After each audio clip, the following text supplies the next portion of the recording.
সুদীপ্তা দত্ত, যার অবস্থান পশ্চিমবঙ্গ, ভারত, উনি একটি পোস্টে বলেছেন, জীবন মানে শুধু বেঁচে থাকা নয়, প্রতিদিন কিছু শিক্ষার নামই জীবন। আসলে এটা সঠিক কথা। আমরা অনেক সময় নিজেকে ভাবি যে আমি সর্বগুণে গুণান্বিত বা আমার আর শিক্ষার প্রয়োজন নেই। আসলে এইটা ভাবা মানে একটা বোকামি। শিক্ষার কোনো বয়স নেই এবং শিক্ষার কোনো শেষ নেই। আমরা প্রতিদিন প্রকৃতি এবং আমাদের আপনজন, প্রিয়জন এবং পারিপার্শ্বিকতা থেকে কিছু না কিছু ভালো মন্দ শিক্ষা গ্রহণ করি।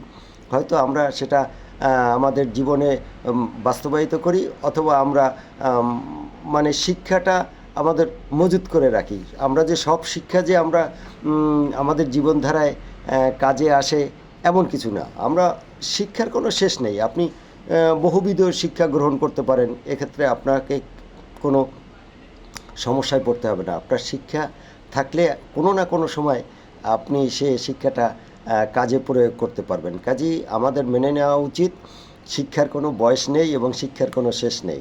এবং জীবন মানে শুধু বেঁচে থাকা নয়, শুধু ভোগ বিলাসিতা নয়। জীবন মানে একটা শিক্ষার নাম। আপনি যতদিন বেঁচে থাকবেন ততদিন আপনার শিক্ষার প্রয়োজন আছে। ধন্যবাদ সুদীপ্তা দত্তকে, আপনি সুন্দর একটি পোস্ট দিয়েছেন। আসলেই আমাদের শিক্ষার কোনো শেষ নেই এবং শিক্ষা গ্রহণের কোনো বয়স নেই। অসংখ্য অসংখ্য ধন্যবাদ আপনাকে।